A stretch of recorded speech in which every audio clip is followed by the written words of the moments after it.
My sweet baby girl had her first diaper blowout this morning. It is, let me look at the time. Okay, it is 5:17 a.m. So we're almost like 45 minutes from the time that we would normally wake up, which is 6, because she's on a 3, 6, 9, 12 eating schedule, which, yes, that means that she's eating about every 3 hours. And actually, at the recording of this, I'll say she's kind of moving into a 4.5, 5 hour stretch, because I think she's going through a bit of a growth spurt. But we were laying down and she started kind of like squirming around, and I glanced at the clock and I was just not thinking anything of it.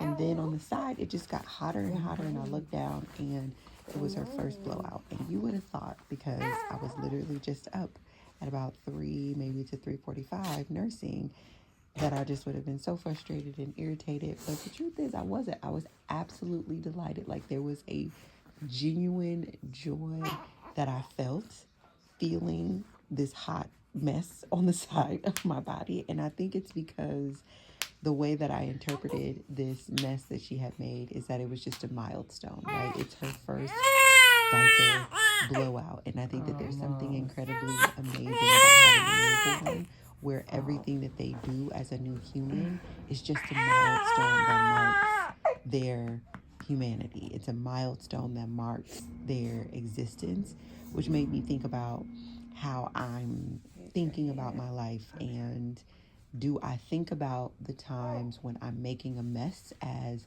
a milestone of my humanity?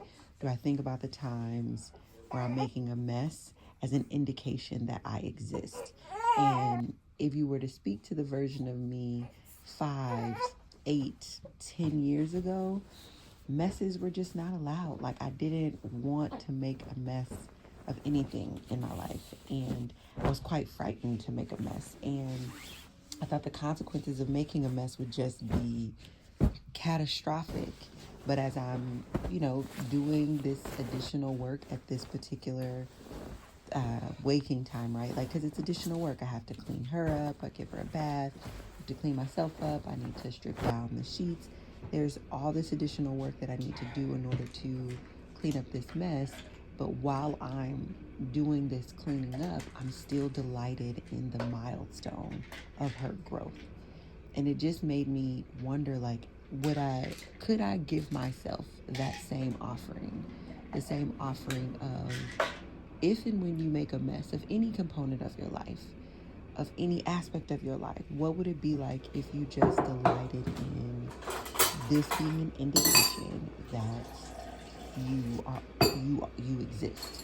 And in you existing, that is perfect, that is amazing, that is spectacular, that is fantastic. And I don't know, it seems simple enough, but there's something about having a newborn that brings me back to this awareness of, like, how miraculous it is to be alive, and how sometimes we forget that. Well, let me just put that on me. Sometimes I forget that. Like, in my hope to, get back to YouTube, or, be an entrepreneur, like, in my hope to be whatever it is that I dream of being, I think sometimes I forget that it's going to be messy along the way, and that is a good thing. And so even as I'm making this transition into a new housewife and a new mom, am I willing to accept the messes that are going to come along this way? And messes can be anywhere from people having issue with me making this transition, given the level of success that I've had in my career so far. The mess could be me experiencing little small, like, identity crises because of the career that I had before making this transition. The messes of me and Shanquise arguing as we're making this transition to how our household is structured. Like, will I give myself the same grace as I've given to this moment of cleaning up her first diaper blowout? And I'm hoping that the answer to that question is yes. I'm hoping that by documenting, I'm hoping that by sharing, I'm hoping that by really leaning into this dream fulfillment, that the answer is yes. Yes, yes, yes, yes. I doubled down on my beliefs, trying even harder to become the perfect person who achieved all of the approved goals in a flawless manner at exactly the right time. Any day now. Any day now, I was sure that things would change. And while my life getting into a university, excelling in my classes, landing a prestigious job, living in a nice apartment became something that other people applauded and celebrated, it never made me happy. I kept looking around the corner. Surely my happiness was waiting for me after the next achievement. My problem was that I was in the wrong job, or I wasn't getting a promotion fast enough, or I lived in the wrong place. If I kept working hard enough and achieved this perfect existence, I would be able to stop running and finally be happy. The spark of curiosity during my weeping eureka moment on my bedroom floor was the first time I ever questioned my deepest belief about what happiness was and how to pursue it. It was time to throw out my old playbook and try something new. Slowly, I started making changes in my life, moving from New York to San Francisco, finding a more meaningful job, and cultivating healthier relationships.